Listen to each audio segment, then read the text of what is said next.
네, 안녕하십니까. 내가 보니까 이건 기자는 왕이다. 자, 기자는 왕이다. 자, 앉으십시오. 예, 예. 자, 마이크. 이거 제가 들고 예, 합니까? 직접 예. 하세요. 예. 의원님은 우리 대선 기간 동안에 여러 차례, 예. 최다 출연자 최다 출연자인가요? 아닌가요?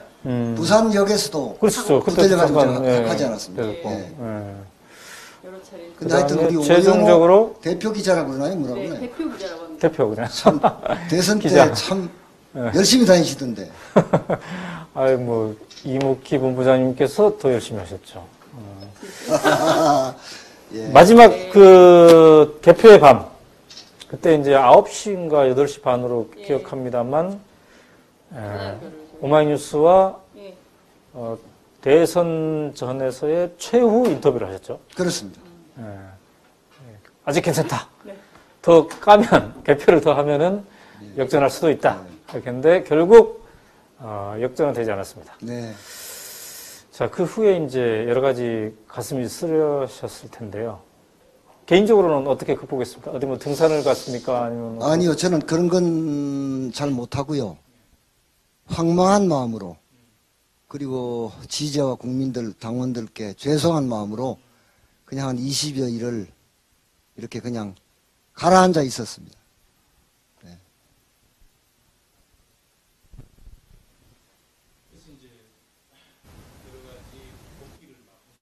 네. 우선 이제, 당시에 공식 직함의 이름이 기획본부장. 네. 네. 그러니까 어떤 전략과 상황을 종합하고 앞으로 어떻게 할 건가 이거를 이제 기억하시는 건데. 그렇습니다. 이게, 3% 졌단 말입니다. 네. 근데 이제 본부장님은 오마이뉴스랑 인터뷰할 때 아마 3% 정도 이길 것이다. 네. 이렇게 말씀하셨는데, 어디에서 이렇게 차이가 난 것일까요?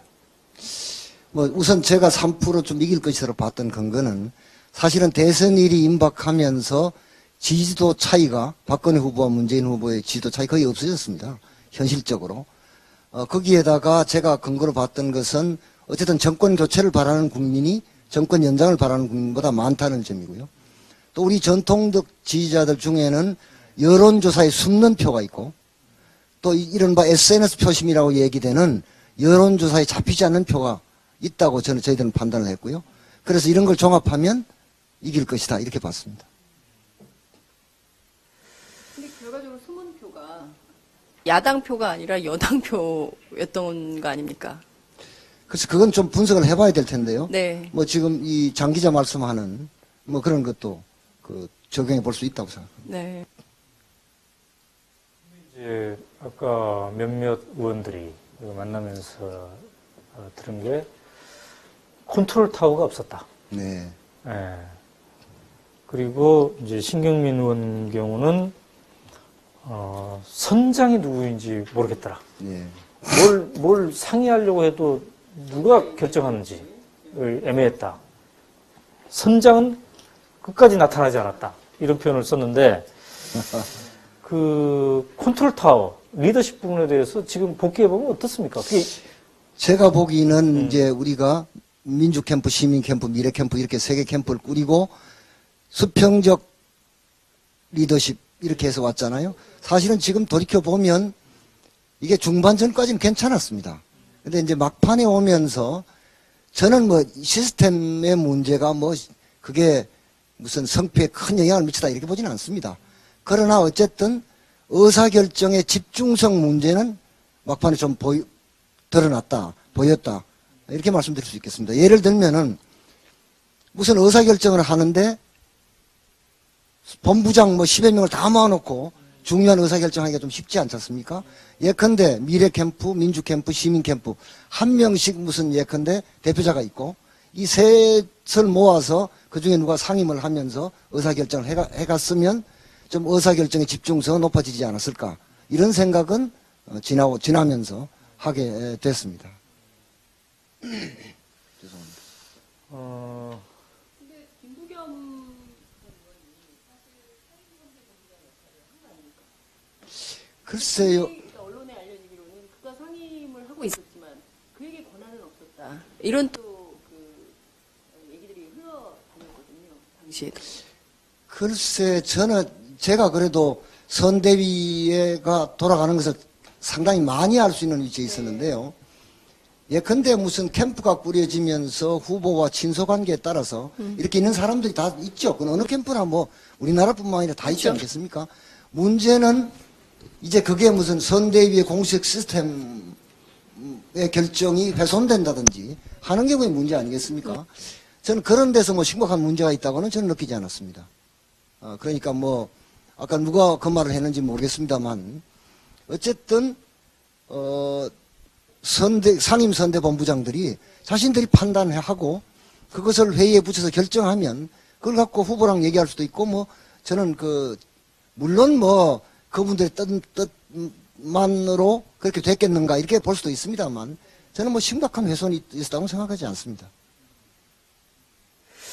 근데 이제 어떻습니까?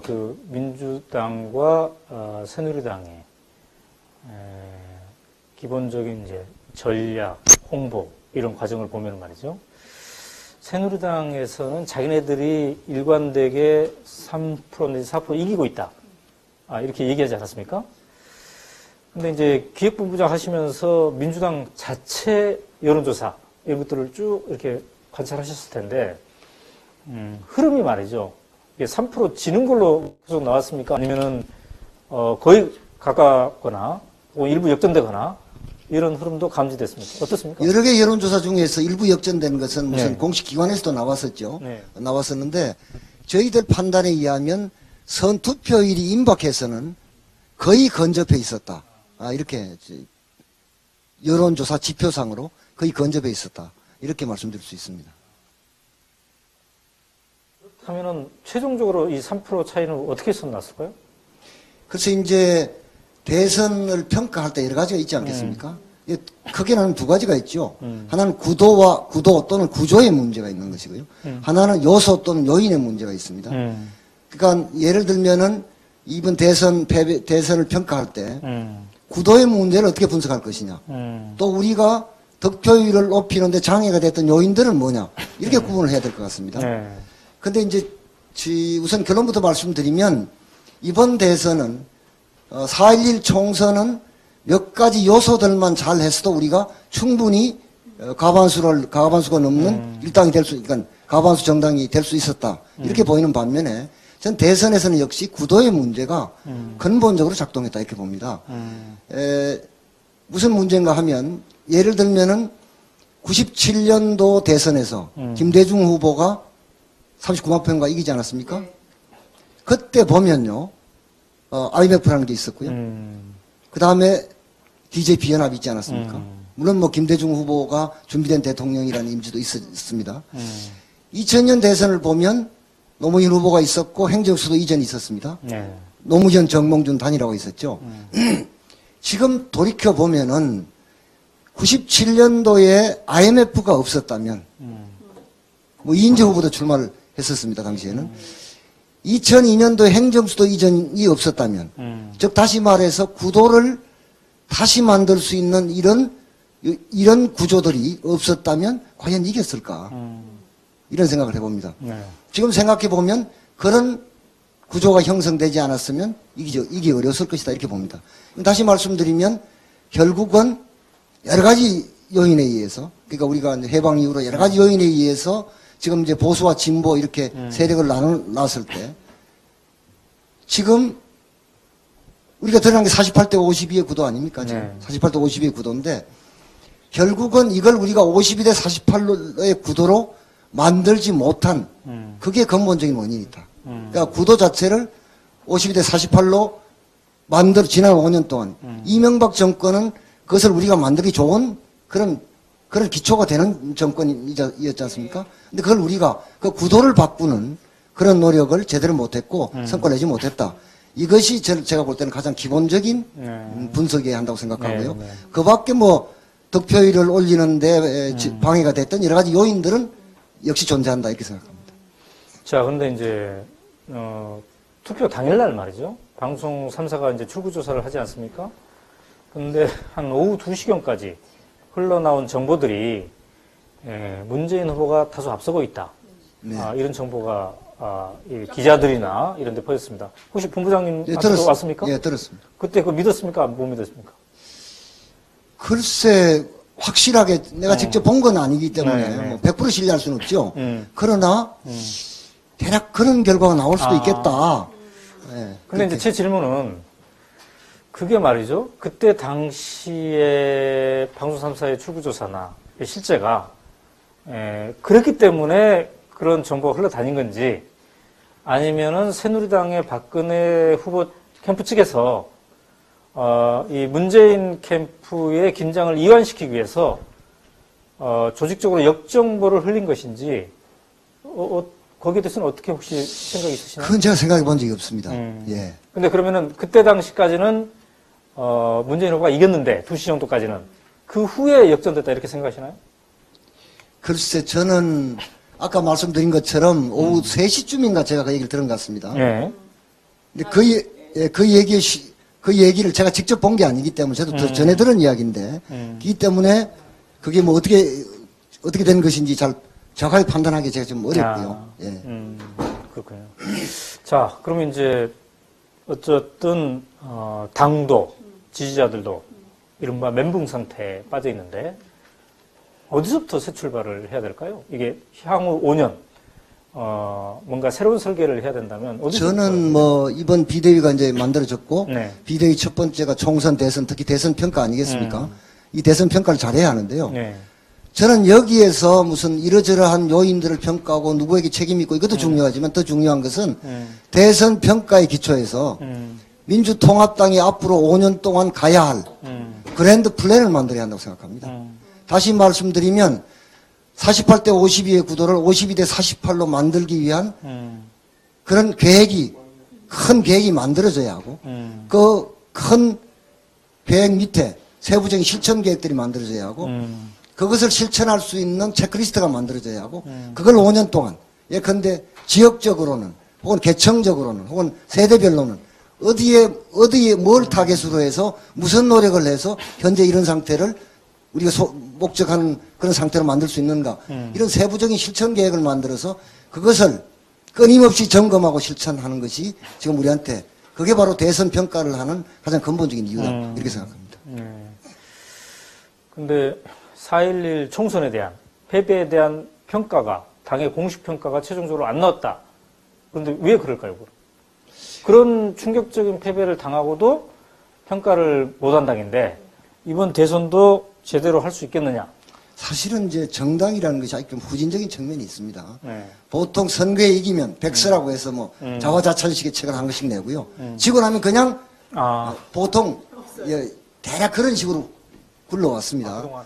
예, 사실은 제가 17대 때 국회에 있었는데도 우리 선거 질 때 제가 경문식으로 만든 제가 쓴 평가서 이런 건 있었습니다만 뭐 당의 공식적 평가 이런 것이 잘 이루어지지 않았고 이건 다른 정당도 대략 비슷합니다. 그러니까 이렇게 가서는 안 되고 이건 하다못해 조그만 단체도 일을 하고는 평가를 하지 않습니까? 해야 되고 저는 제가 19대 당선자 총회에서 제가 2가지 상을 주문했는데 첫 번째가 총선 평가를 하자는 거였습니다.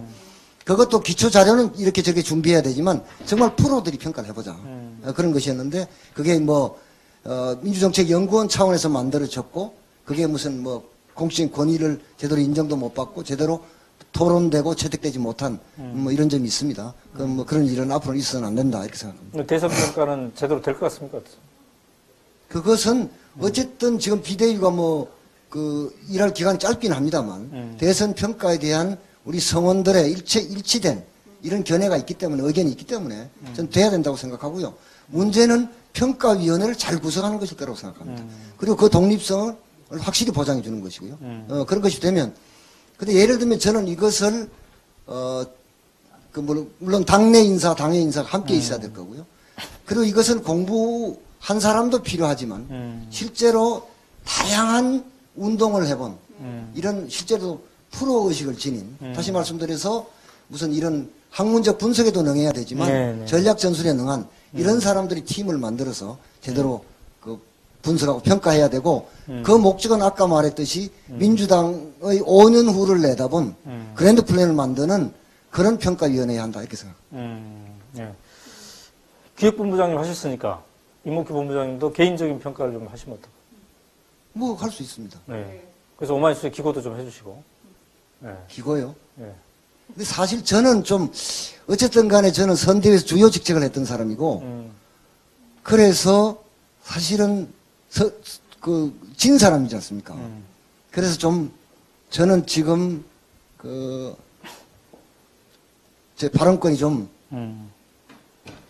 클 수 없고 작아야 한다 이렇게 생각합니다. 근데 좀 두 가지 좀 여쭤보고 싶은데요. 첫 번째는 지난 때 대선 치를 때 그 망자들의 선거다. 그래서 뭐 죽은 박정희와 죽은 노무현의 싸움이다. 그래서 프레임 자체가 박정희 대 노무현으로 짜여지는 것. 그 자체가 그렇게 나쁜 것만은 아니다. 이런 얘기 하셨었거든요. 근데 결과적으로 그 프레임 전쟁에서는 민주당이 패한 게 아닌가라는 프레임을 좀 잘못 짠 거 아닌가라는 생각. 그리고 두 번째, 지금 어쨌든 당이 이번 대선에서 패배한 책임을 묻는 선거 패배에 대한 책임론이 막 부상하고 있는데, 그래서 사실 당의 노선을 진보가 아니라 중도로 가야 된다 이런 주장이 있습니다. 그 두 가지에 대해서 좀 어떤 생각을 하시는지 궁금해요. 예, 우선 이게 망자들의 대결이었다. 그러니까 박정희, 노무현의 대결이었다 이런 건데요. 뭐 그런 측면이 물론 있습니다. 그런데 이건 우리가 피하려고 해도 피해지는 건 아니었다고 생각합니다. 예. 어차피 저쪽에서는 그 대결로 왔을 거고요. 그리고 뭐 죄송스러운 말씀입니다만 지금 주어진 언론 환경에서 그걸 우리가 피하기는 참 어려웠다. 저는 그렇게 생각합니다. 그리고 말한 대로 예를 들면 우리 프레임이라는 것이 우리가 빠져나오려고 한다고 해서 잘 빠져나오지는 게 아니지 않습니까? 그 주어진 속에서 어떻게 극복할 건 극복하고 뭐 우리가 또 갈 수 있는 다른 길이 있으면 다른 길로 가고 이런 것이겠죠. 그렇게 생각하고요. 당의 노선을 중도로 가야 한다는 데 대해서는 그거는 저는 참 정치나 국민을 잘 모르고 하는 소리다. 이렇게 생각합니다. 예컨대 이런 거거든요. 보수 정치 세력이 약간 좌클릭할 때 극우든 수구든 그래도 다 찍어줍니다. 진보 정치 세력이 분명한 설명 없이 우클릭할 때 진보주의자들은 기권하는 경향이 많습니다.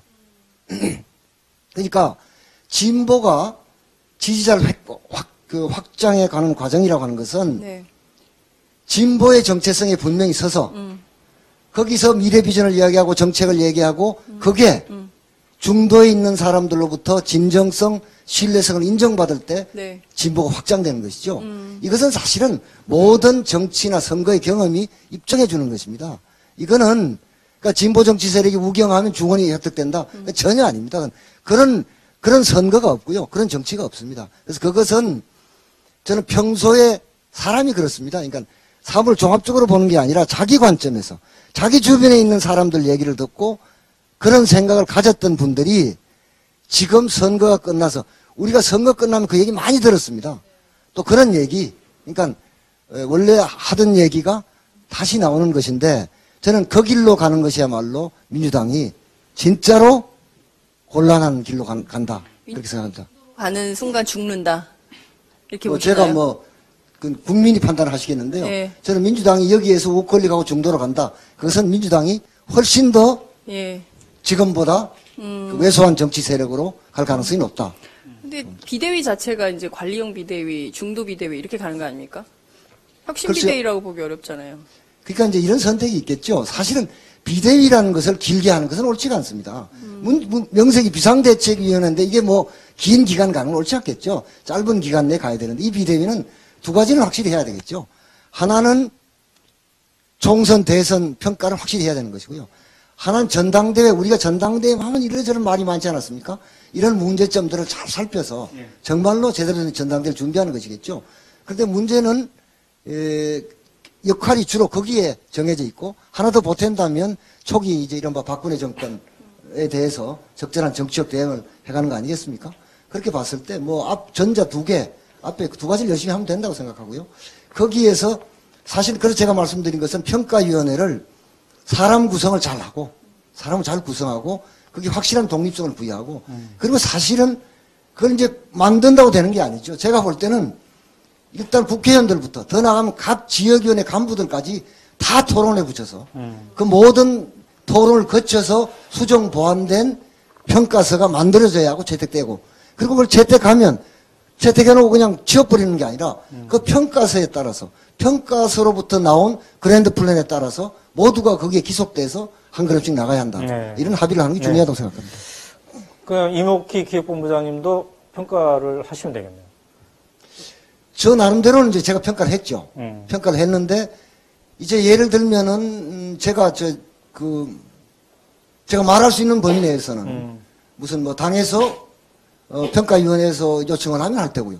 또 제가 말할 수 있는 범위 내에서는 뭐 언론이 요청해도 왜 언론을 네. 통해서 말하는 것이 국민에게 말씀드리는 네, 거니까요. 알겠습니다. 그렇게 할 용의는 있습니다. 네. 네. 네. 감사합니다. 네.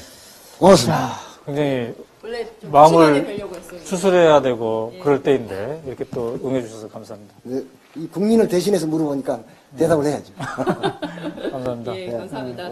네, 감사합니다. 네. 이목희 이승우